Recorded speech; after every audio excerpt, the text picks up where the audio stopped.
Cuando la resistencia se concentró en Tlatelolco, el asedio empezó a sentirse como un eco sin salida. La gran ciudad, que durante siglos había sido un faro de comercio, alianzas y ceremonias, estaba cercada, no solo por los bergantines que dominaban el lago, sino también por la incertidumbre que crecía entre sus habitantes. En los muros se escuchaban rumores. Algunos aseguraban que aún habría un milagro, otros que el destino estaba ya escrito en el cielo, en los presagios que desde años atrás venían repitiéndose en cantares y testimonios. Cuauhtémoc, joven tlatoani, se convirtió en figura de contraste.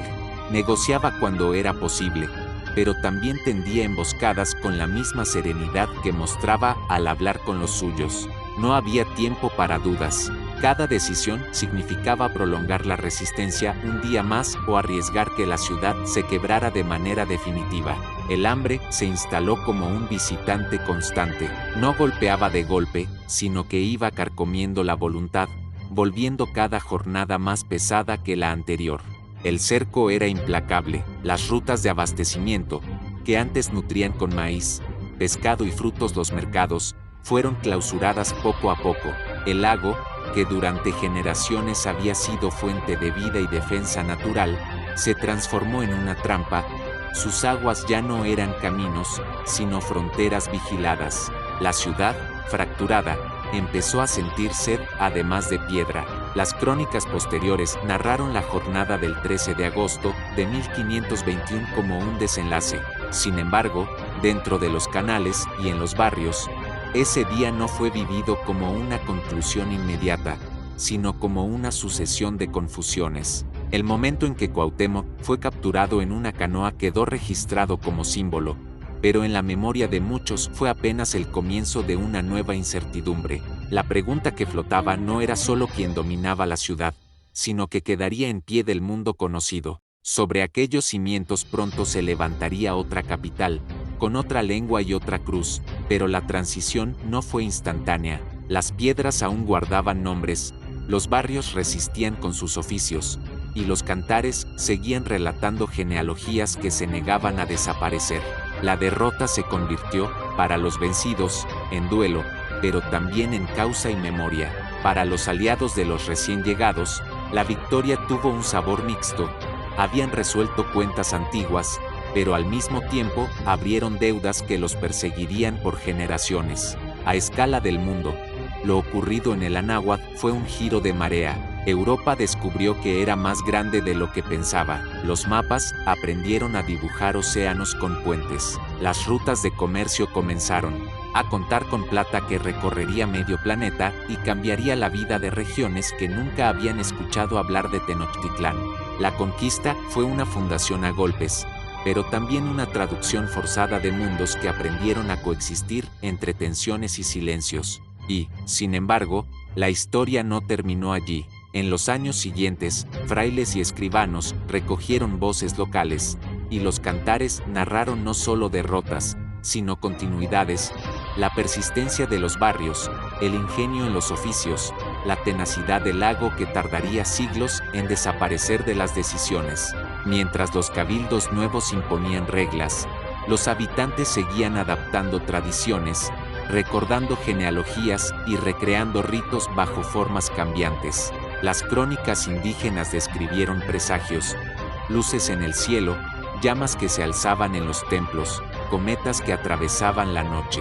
Leídos hoy, parecen metáforas de un ciclo que se cerraba para abrir otro, y, sin embargo, queda la sensación de que esas señales anunciaban algo más, algo que aún no se ha interpretado del todo, porque aunque la ciudad cayó, el relato sigue abierto. Entre la piedra que cambia de dueño y la memoria que se niega a rendirse, queda un vacío de preguntas.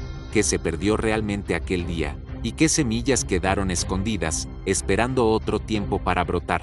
Tras la caída, la ciudad no quedó en silencio. Las piedras que se derrumbaron fueron recogidas y vueltas a colocar, pero los nombres antiguos permanecieron en los ecos de los patios y en la cadencia de los rezos. Los nuevos templos se levantaron sobre los basamentos de los anteriores, como si el poder quisiera borrar lo previo y, al mismo tiempo, necesitara apoyarse en él. Así comenzó la paradoja: un mundo pretendía imponerse, pero no podía hacerlo sin apoyarse en la memoria del otro. Cuauhtémoc, llevado prisionero, encarnó un símbolo. Para algunos cronistas fue apenas un rey vencido, para otros, se convirtió en la figura que condensaba dignidad y resistencia. Su voz se multiplicó en cantares que circularon en secreto, transmitiendo no tanto las batallas perdidas como el deber de recordar. La derrota, de esta manera, empezó a transformarse en semilla. No bastaba con contar cómo todo se había perdido, sino cómo lo perdido podía seguir habitando en los descendientes. Los frailes que llegaron después recogieron testimonios, algunos con intención de preservar, otros con deseo de controlar. Gracias a esas escrituras sobrevivieron relatos que, a pesar de haber sido filtrados, mantienen la vibración de una lengua que no aceptaba extinguirse. En los códices, en los cantares y en los relatos orales, el mundo antiguo se negaba a quedarse en ruinas. Mientras tanto, el lago, terco y paciente, seguía dictando la vida cotidiana. Sus aguas inundaban calles, forzaban adaptaciones, recordaban a todos que el entorno no era fácil de dominar. Pasarían siglos antes de que la ciudad se expandiera sobre lo que había sido agua, pero en aquellos primeros años el lago simbolizaba una resistencia silenciosa. Cada crecida era una memoria del paisaje anterior.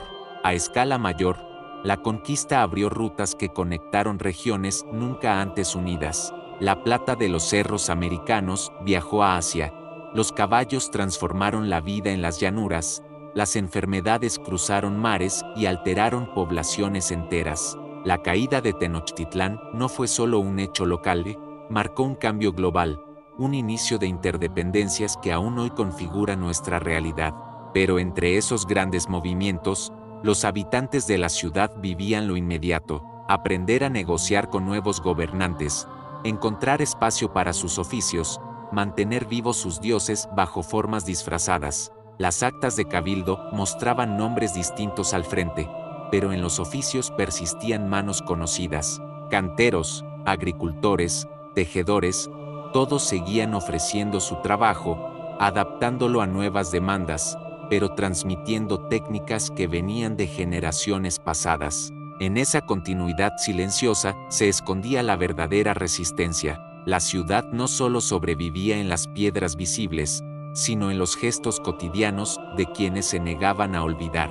Las crónicas indígenas hablaban de presagios, cometas, llamas en el cielo, voces que anunciaban un ciclo cerrado. Leídos hoy, parecen símbolos de transformación más que de catástrofe, porque lo que se abrió después no fue únicamente el dominio de un imperio extranjero, sino también un proceso de mestizaje, de creación de nuevas identidades. La ciudad dejó de ser solo mexica, y comenzó a volverse híbrida, mitad recuerdo, mitad promesa, y es allí donde el relato encuentra su continuidad.